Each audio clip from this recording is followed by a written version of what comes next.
Video को start होने से पहले आप इसको कन्वर्ट कर लेना कि एक मान जो है वो इंडिया की 6000 के बराबर होती है। एक मान या 10,000 को बोला जाता है, जापानी 10,000 येन, ठीक है। एक मान 6000 रुपये के इक्वल। तो जहाँ पे मैं कन्वर्ट नहीं करूँगा वहाँ पे आप कर लेना, वैसे मैं नीचे वीडियो में डाल दूँगा।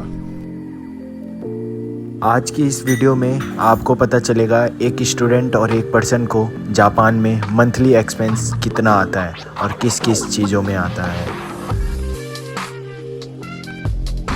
तो गाइस अभी जो है मैं बैठ चुका हूँ यहाँ पे, और यहाँ पे देखो कितना प्यारा है गाइस बैठने के लिए। ये जो शेड है बिल्कुल इन्होंने नेचुरल उससे पेड़ों से बनाई है। देखो कैसे पूरा पेड़ है, बहुत प्यारा लग रहा है लिटरली। और वहाँ पे देखो बैडमिंटन खेल रहे हैं लड़के लोग। तो उन सबको छोड़ के आज की वीडियो, आज का जो टॉपिक है वो शुरू करते हैं, ठीक है। Let's do it. और गाइस मैंने पूरी पर्ची बनाई है जिसमें पूरी मतलब लिखा हुआ है कि क्या क्या है। मैंने सब कुछ कवर करा है क्योंकि याद रहता नहीं है, तो सब कुछ आज बताने वाला हूँ मैं आपको। तो सबसे पहले शुरुआत करेंगे हम कि वीडियो का मेन टॉपिक ये था कि लिविंग कॉस्ट क्या आती है एक स्टूडेंट की, मतलब रहने का खर्चा, खाने पीने का खर्चा, बिजली पानी और सारी चीज़ें इंक्लूडेड करके हम बताएंगे इस वीडियो में कि क्या क्या खर्चा आएगा।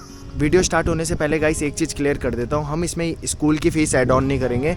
साथ में आपका जो मतलब फ़्लाइट का आने जाने का खर्चा होगा, आने का खर्चा होगा, वो भी ऐड नहीं करेंगे क्योंकि ये फ़र्स्ट टाइम मतलब पहले ही करना होता है। अब जैसे आप इंडिया से जापान आ रहे हो पढ़ाई करने, स्टूडेंट वीज़ा लगेगा ऑब्वियसली, और स्कूल वाले वीज़ा देंगे। जहाँ आप स्टूडेंट वीज़ा वही देते हैं स्कूल वाले जहाँ के लिए आपने अप्लाई करा है।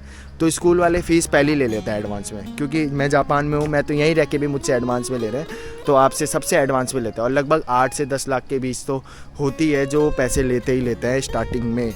तो इस सब को छोड़ के, ये सब एक्सक्लूड करके हम बात करेंगे कि रहने का खर्चा, मतलब लिविंग कॉस्ट क्या आती है यहाँ बच्चे को। तो गाइस इस वीडियो में हम बिल्कुल लाइन वाइज चलेंगे। जैसे कि गाइस अब इंडिया से बच्चा जापान आ चुका है, अब उसे सबसे पहले क्या चाहिए होगा, रहने के लिए घर चाहिए होगा। अब जो है उस बच्चे को रूम ढूंढना पड़ेगा।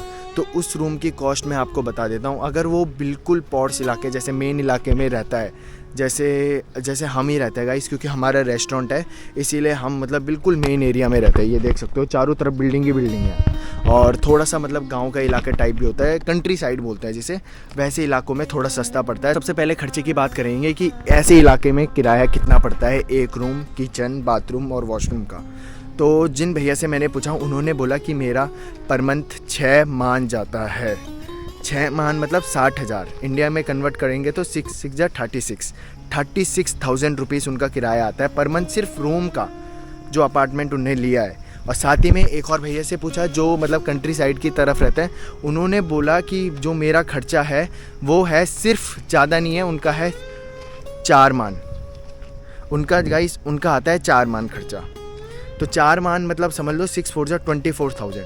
जो कंट्री साइड रहता है उसके लिए 24,000 लगभग रूम मिल जाता है। लगभग 2 से आप इसको कन्वर्ट कर लेना अपने हिसाब से, 3 से 5 मान तक का आपको बिल्कुल कंट्री साइड में मिल जाएगा। और जो रेसिडेंशियल इलाका में उसको 6 से 12, 15, 20 मान तक का मिलेगा। इतने महंगे अपार्टमेंट होते हैं गाइस आता है। तो ये देखो वेरी करता है प्लेस टू प्लेस कि कहाँ घर ले रखा है आपने, किस जगह पे ले रखा है। में गाइस ये देखो कितना प्यारा इलाका है यहाँ से जाने का, वाह यार, है ना, कितना प्यारा बना रखा। अब बढ़ते हैं गाइस हम दूसरे खर्चे की तरफ, वो है यूटिलिटीज़। यूटिलिटीज़ में क्या हो गया, जैसे पानी का बिल हो गया, बिजली का बिल हो गया, गैस का बिल हो गया। गाइस गैस का बिल ऐसा नहीं है कि यहाँ सिलेंडर आते हैं, सिलेंडर नहीं आते घर पे, यहाँ पाइप डाले रहते हैं और तुम पाइप से यूज़ करते हो गैस को। जितना यूज़ करोगे वो मीटर में रिकॉर्ड होता है और उसका बिल आता है। और 3 चीज़ ये हो गए, और साथ में तुम्हारा वाईफाई का खर्चा। इस टोटल का खर्चा मैंने जिन भैया लोगों से पूछा, उन्होंने, एक भैया ने बताया कि मेरा खर्चा आता है 13,000 येन पर मंथ। इन सबको टोटल मिला के लगभग, उन्होंने कैसे बताया था यार, हाँ 10,000 येन से 14,000 येन के बीच आता है। और एक भैया जो कंट्री साइड की तरफ रहते हैं उनका कम आता है यार, 8,000 से 12,000 येन के बीच। मतलब इंडिया की समथिंग आप लगा सकते हो, इंडिया की 5,000 से 12,000 रुपये के बीच तुम्हारा ये खर्चा वेरी करता है। अब वैसे अकेले ही रहते हो, ज़्यादा यूज़ तो कर नहीं पाओगे, पानी भी बिजली भी, तो ऐसा होता है। और वो तो तुम पे ही डिपेंड करता है कि कितना ज़्यादा यूज़ कर रहे हो, बट कम से कम यूज़ करना गाइस। इलेक्ट्रिसिटी बहुत ज़्यादा बिल खींचती हैं, पानी का बिल भी बहुत ज़्यादा है। घर का खर्चा 50,000 येन हो गया है हमारा, और पानी और बिजली का बिल सबको मिला के इनका हो गया 10,000 येन। तो अभी तक हमारा टोटल खर्चा हो गया 60,000 येन। अब बढ़ते हैं हम तीसरे खर्चे की तरफ, जो सबसे ज़्यादा मतलब मेन है, वो है खाना पीना गाइस। खाना पीना जापान में लिटरली गाइस, अगर आपने मेरे व्लॉग देखे होंगे ना, वेजिटेबल्स के प्राइस तुम्हें पता होंगे कि यहाँ सब्जियाँ कितनी ज़्यादा महंगी है। नॉनवेज तो थोड़ा सस्ता है, मतलब उतना सस्ता नहीं है, बट सब्जियों से ज़्यादा सस्ता है नॉनवेज यहाँ। मैंने आपको एग्जांपल के लिए बता देता हूँ, जिन्होंने मेरा वाला व्लॉग नहीं देखा है, मैंने पूरा मतलब सब्जियों के मार्केट को एक्सप्लोर करा और सबका प्राइस बताया उस वीडियो में, आप चैनल में जाके देख सकते हैं। बट यहाँ पे मैं बता देता हूँ, जो 8 भिंडी नहीं होती, भिंडी के 8 पीस वो आपको 200 से 250 येन के बीच पड़ेंगे, मतलब इंडिया के 120 और 150 रुपये के सिर्फ 8 भिंडी के पीस। लगा रहे हो कितना ज़्यादा महंगा है। तो ऐसा है ना गाइस, घर पे बनाना सब बच्चे प्रेफर करते हैं क्योंकि बाहर बहुत महंगा पड़ता है। तो घर पे लगभग मैं आपको सच बताऊं, महीने का, जिन भैया से मैंने पूछा उनका महीने का बताओ कितना आता है, 20,000 से 30,000 येन के बीच। उन्होंने बोला फिक्स तो मुझे पता नहीं, बट मेरे हिसाब से इतना ही आता है, क्योंकि वो हफ्ते में एक बार सब्जी लेते हैं और फिर जाके वो रात को लेने जाते हैं, क्योंकि रात को सब्जी सस्ती लग जाती है। ऐसे कुछ करके बता रहे थे, तो मैंने बोला अच्छा ये भी टिप आपको बता देता हूँ मैं। तो उनको 20,000 से 30,000 येन के बीच पड़ता है, मतलब इंडिया की 12,000 रुपये से 20,000 रुपये के बीच आपको सब्जियाँ पड़ेगी महीने की यहाँ। तो इतनी महंगी है गाइस सब्जियाँ। मैं तो आपको यही कहूँगा गाइस, इंडिया में जितने फ्रूट दिख रहे हैं ना आपको, वो सब खा लो, क्योंकि यहाँ एक सेब का पीस भी 300-400 येन का आता है, मतलब इंडिया की 200-150 रुपये का। और अब बढ़ते हैं गाइस नेक्स्ट खर्चे की तरफ, वो है ट्रांसपोर्टेशन कॉस्ट। तो ट्रांसपोर्टेशन कॉस्ट ऐसा है ना गाइस, मैं आपको एक सबसे बेस्ट टिप दे रहा हूँ कि आप घर ऐसी जगह लें जहाँ आपका स्कूल पास ही में हो, ज़्यादा खर्चा करने की ज़रूरत ना हो। ट्रांसपोर्टेशन भी काफ़ी ज़्यादा महंगा है जापान में। आप ट्रांसपोर्टेशन में भाई बाईसाइकिल ख़रीद लो, क्योंकि इधर उधर जाना, सब्जी लेना, कई काम होते हैं। मैं आपको सबसे मेन टिप दे रहा हूँ, अपने लिए बाईसाइकिल ख़रीद लेना एक जापान आते ही। बहुत काम रहता है, क्योंकि यहाँ की चाहे कितना भी करोड़पति आदमी हो ना, वो बाईसाइकिल चलाता ही चलाता है। तो साइकिल ज़रूर ले लेना आप यहाँ के। मैं सबसे बेस्ट टिप बता रहा हूँ, 4,000 रुपये हम कम से कम पकड़ के चलते हैं कि आपका ट्रांसपोर्टेशन खर्चा आएगा ही आएगा। ठीक, अब बढ़ते हैं नेक्स्ट खर्चे की तरफ, वो है हमारा मोबाइल का इंटरनेट। अब मोबाइल का इंटरनेट भी तुम पे डिपेंड करता है कि तुम कौन सा वाला करा रहे हो और कौन सी कंपनी का करा रहे हो। मैं यूज़ करता हूँ Rakuten का। मैं आपको सिंपल बता देता हूँ कि क्या होता है, कि आपको अगर अनलिमिटेड नेटवर्क चाहिए तो उसका पड़ता है बहुत ज़्यादा। वो पापा जी ने बताया, वो 3200 येन, 3,200 येन का पापा जी को पड़ता है। अगर जो मैं यूज़ करता हूँ नेटवर्क, मैं करता हूँ 1 महीने में मुझे 3 GB चाहिए रहती है, और कॉलिंग भी फ्री नहीं है। कॉलिंग एक ऐप रहता है उनका, उससे हम फ्री कर सकते हैं, बट वो भी तभी कर सकते हैं जब नेटवर्क मिलता है। और मेरा वाला जो रिचार्ज है वो है 1900 येन का समथिंग, जो पापा जी ने बताया। तो देख रहे हो, तो 2,000 येन हम इसका पकड़ के चलते हैं। और गाइस एक और मेन खर्चा होता है, वो मुझे एक भैया ने बताया, और दूसरे भैया ने तो बताया नहीं इस चीज़ में, बट हो सकता है उनका भी हो। बट पापा जी से पूछा तो पापा जी ने बोला ये होता ही होता है। तो वो होता है हेल्थ इंश्योरेंस। अगर तुम किसी स्कूल में भी जाते हो तो तुम्हारा हेल्थ इंश्योरेंस बनाना ही पड़ता है, और उसकी कॉस्ट अगर तुम्हें इंडियन रुपीस में बताई जाए तो तुम्हें 1200 से 1800 रुपये तक के पड़ेगा महीने में। अब जो है गाइस देखो, सब कुछ क्लियर कर दिया है कि क्या क्या खर्चा ज़्यादातर पड़ता है। अब जो है लास्ट खर्चा बोलते हैं जिसे, वो है पर्सनल खर्चा। पर्सनल खर्चा तो देखो गाइस, वो तो हर आदमी पे डिपेंड करता है, तुम पे करता है, मुझ पे करता है कि तुम्हारा कितना खर्चा है। और साथ ही में मैं आपको बता दूं कि पर्सनल खर्चा आप एक मान तो पकड़ के चलो, 10,000 येन पर्सनल खर्चा पर मंथ का मान के चलो। उसमें क्या पता तुम किताबें लाओ, सामान लाओ, पेंसिल लाओ, पेन्स लाओ, जो भी है, मतलब वो पर्सनल खर्चा में ऐड ऑन कर देते हैं। वो मान के चलते हैं 10,000 येन।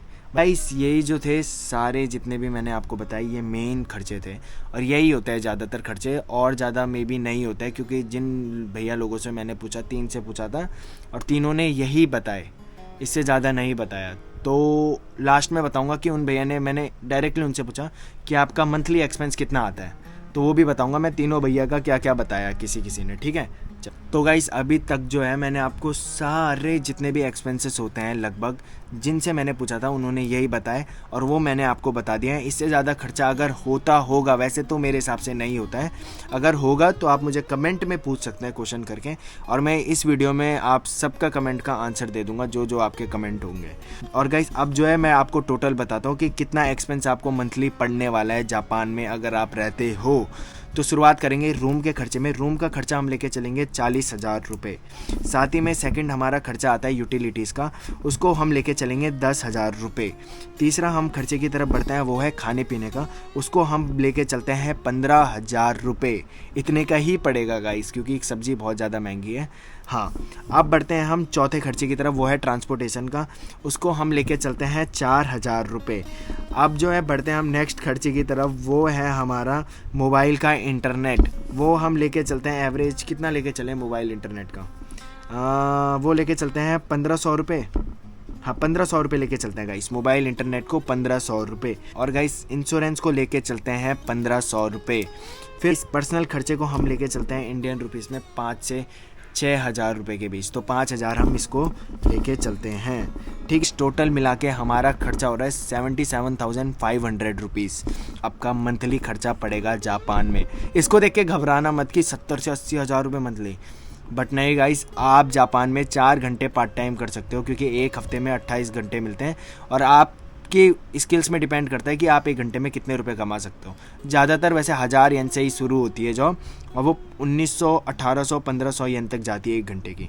अगर आप मान के चलो एवरेज 1,000 येन पर घंटा भी कमाते हो, तो आपका 1,20,000 येन आप मंथली कमा सकते हो, जो कि इंडियन मनी में कन्वर्ट करा जाए तो वो बनता है हमारा 72,000 रुपीज़। लगभग ये समझ लो, जो तुम कमा रहे हो ना, वो तुम्हारा एक्सपेंस का पूरा खर्चा पानी है।